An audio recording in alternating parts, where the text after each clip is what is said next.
My buddy Mark and I had been planning the World Cup trip for months. We weren't exactly die-hard soccer fans, but any excuse to get out of town and sit in a packed stadium felt like reason enough to book the tickets. We got there early, found our seats and settled in. The energy was insane. Tens of thousands of people were crammed into one space, all buzzing off the same thing. By kickoff, I was already on my third beer and feeling pretty great about the whole decision, when my eyes fell on this guy sitting about 6 rows ahead of us and a few seats to the left. I noticed him only because he was the only person in that entire section not watching the game. While everyone else was angled toward the pitch and reacting to the ball, he was turned completely around in his seat, facing back into the crowd and eyeing me up. At first, I brushed it off, figuring he might be looking for somebody, but he didn't look like he was scanning around. He was still as a statue, staring directly at me without any of the restless shifting a person does when they're searching for a friend. I looked away and told myself I was imagining it. A few minutes passed. When I looked back, he was still staring. We locked eyes and he grinned at me, sticking his tongue out. It was enough to make my skin crawl. Giggling at my scrunched up nose, he opened his mouth even wider, and I felt my stomach drop. The guy didn't have a single tooth. His gums were bare and smooth, like he'd never had any teeth to begin with. His lips were stretched into this massive, creepy grin that looked completely wrong, and his tongue was crazy long, hanging way past his chin and brushing against his jawline. He locked eyes with me again, gave a little head tilt, and started moving that insane tongue, doing this weird panting thing like a dog in the summer heat. I grabbed Mark's arm and pointed. "Dude, look, there's this weirdo guy 6 rows down." Mark took a quick peek, maybe 3 seconds, and shrugged. "Nah, I don't see anything strange." He turned back to the game. I told him to look again, specifically at the guy who wasn't watching the match and was turned around in his seat. Mark looked again, shrugged, and said there were like 40,000 people here and half of them probably weren't watching the game either. The stadium erupted as the team scored and the whole place went nuts. Banners went up, confetti flew, and everyone was screaming and cheering. I tried to find the weirdo through the mess of high fives and hugs, but couldn't see him. Eventually, I figured I was just psyching myself out and decided to enjoy the moment with everyone else. When the noise settled and everyone sat back down, the man was closer. He jumped 4 rows and was sitting in a spot he definitely had not been in before. My hand tightened on my cup. As time progressed, it kept happening. Every goal scare, every eruption where the crowd pulled my attention to the pitch for 3 seconds, he moved. By halftime, he was close enough that I could see him clearly. The tongue was still out and moving. His eyes hadn't blinked once in the entire time I'd been watching him. He was surrounded by normal people eating nachos and checking their phones, and not a single one of them reacted to him. I leaned over and asked the guy sitting next to him if he knew him. He looked at me, glanced at the seat beside him, and asked if I was high or something. I was losing my mind. When the second half started, he was 3 seats over, right in my row. My heart started hammering, and I was barely breathing.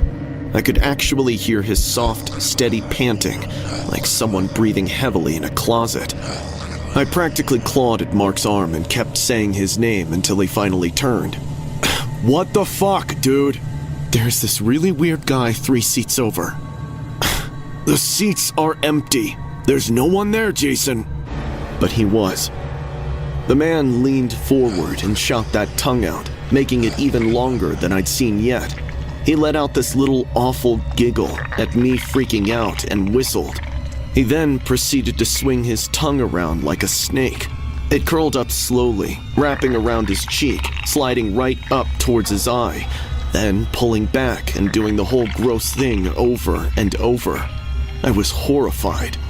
Suddenly, both ends of his tongue shot out at the same time and started coiling up over his face. It looked like it was tightening, and he was choking. I closed my eyes and started screaming my head off. I only knew I was doing it because Mark was suddenly shaking me by the shoulders, and the whole section went dead quiet. Someone nearby even shouted to ask if I was having a seizure. "Jason, what's wrong? What's wrong?" Mark was shaking me.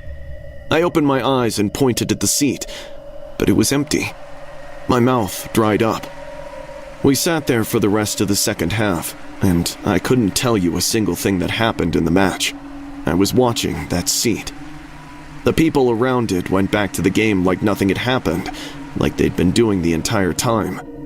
Mark didn't say much on the way back to the hotel. I could tell he didn't know whether to be worried or chalk it up to too much beer. Later, I checked the seating chart for that section. The seat he ended up in showed up as unsold in the game records. Seriously, no one was supposed to be sitting there. I've told this story a bunch since then. I can always see the moment on people's faces when they decide I must have imagined the whole thing. Maybe I did, but I honestly don't know what's scarier. A guy with no teeth and that crazy tongue showing up in a packed stadium where only I could see him? Or the thought that whatever that thing was, it was sitting 3 seats away, and I was the only one it was focused on.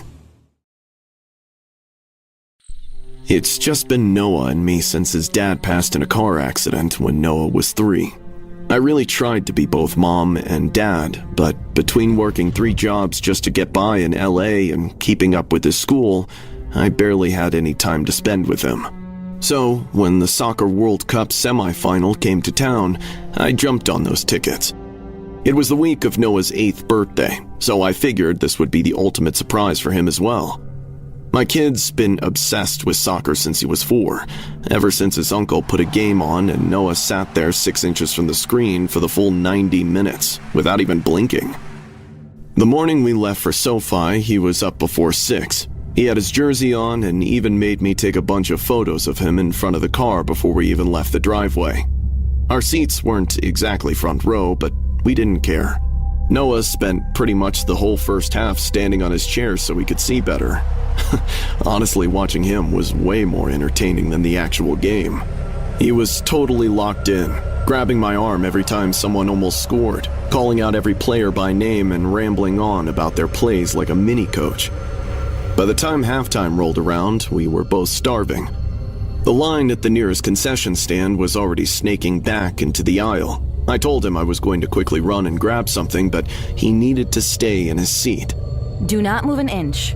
I'll be quick and keep an eye on you, okay? I made him look at me when I said it. "Okay, Mom." He nodded and went back to watching the replay screen. The concession area was way worse than I thought. It was a total traffic jam at the entrance. People were shoving each other, and the line was barely moving.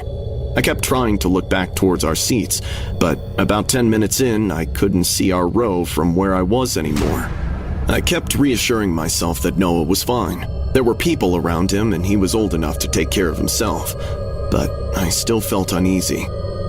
It took me 15 minutes to fight my way back with the popcorn and drinks. When I finally got there, my seat was empty. My palms immediately started sweating as I looked around at the rows, the aisle, and the concourse behind me. I shouted his name. The woman right next to our seats looked up. Have you seen my son? He's this tall and he's in the red jersey. Oh, the kid? He went towards the exit tunnel with his dad. Your man said he'd get him some ice cream.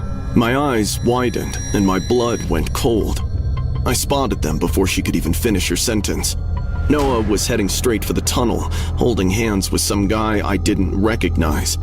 The man was wearing one of those dark blue stadium jackets you see at every merch booth. Instead of running or doing anything suspicious, he was walking like he really was Noah's father. My son was looking up at him, chatting away innocently. I lost it and screamed Noah's name at the top of my lungs. Noah whipped his head around, but the guy didn't even slow down. He gave one quick glance back before dragging Noah into the corridor and picking up the pace as they disappeared. I climbed over the seats in front of me to get there faster. I sprinted down the corridor, through the ramp, and into the dim half-light of the parking structure. My lungs were on fire, and my heart was pounding, but I didn't stop. My son needed me. The noise from the crowd inside the stadium became muffled. Everything got quieter and darker at the same time. They were about 30 feet ahead of me. I screamed Noah's name again, and this time he tried to stop and turn around, but the man yanked his arm and pulled him forward without breaking stride. I caught up to them in the parking garage and grabbed Noah's free arm. I yanked hard. My son started crying, completely freaked out and confused. The guy dug his fingers into Noah's arm, and my son let out a scream that made my skin crawl. I swung for the guy's gut, but he was too quick. He clocked me right in the jaw. I heard a crack, and everything went white for a second as pain exploded through my face. I barely had enough time to react before he landed another punch straight to my nose. I'd never been hit that hard. I slammed sideways into a car and immediately tasted blood. My vision flickered. Noah was screaming somewhere nearby. The guy had him again and was trying to drag him off, but I had my hand locked onto Noah's sleeve, and I wasn't letting go for anything. He turned back, ready to hit me again, when suddenly headlights flashed around the corner as a couple of cars pulled in. The guy glanced at the lights and let go of Noah's hand. He swore under his breath and disappeared between two cars. I heard his footsteps for a heartbeat before silence fell. I dropped to the ground and held Noah. My nose was bleeding all over his jersey, and he was shaking. I kept holding him until the people from those cars finally reached us. The man called the cops, while the woman helped me stop the bleeding. The police showed up and took our statements. They checked the parking garage footage and got a fuzzy picture of the guy's face, but nothing clear enough to identify him. It's been almost 2 years now, and as far as I know, they never found him. Noah still plays soccer. His love for the game won't let him stop. We haven't talked about that day in a long time, and I don't push it. But he hates crowds now and sticks close to me in public. Sometimes when I go to grab his hand, he grabs mine first. I know he's trying to get over it, but it's hard for a kid that young to process the darkness that filthy stranger showed him. I'm just grateful my son only got a glimpse of it and not the full picture. I'd recently moved to Chicago for a promotion, and honestly, work had become pretty much my whole life. I barely knew anyone outside the office. Being 26 and 1,000 miles from home, the loneliness was seriously getting to me. I was desperate for anything familiar, so when they announced the World Cup semifinal, I booked a ticket within the hour.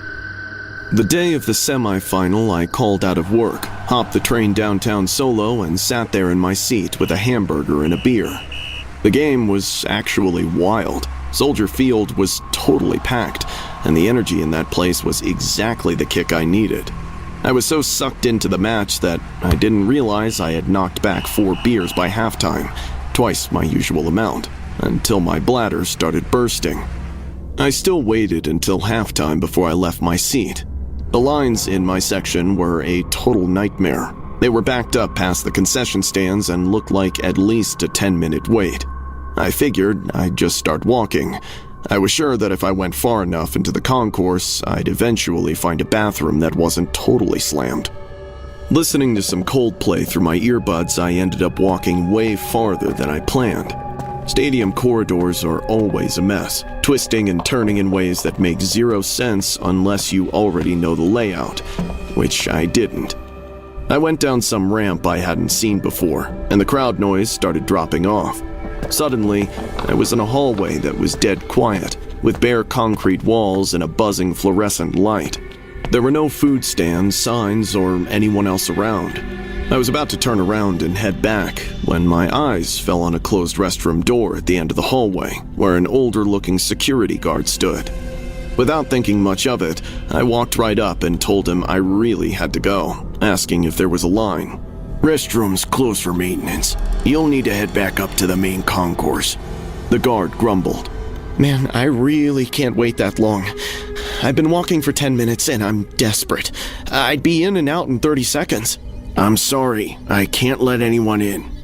He stepped slightly to the left, centering himself directly in the doorway, and I noticed the inconsistencies I would have otherwise ignored.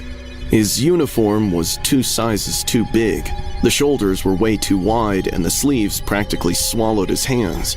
He was also sweating buckets, which was bizarre because it was freezing down there. And he kept peeking at the door behind him, as if he were making sure whatever was inside stayed there.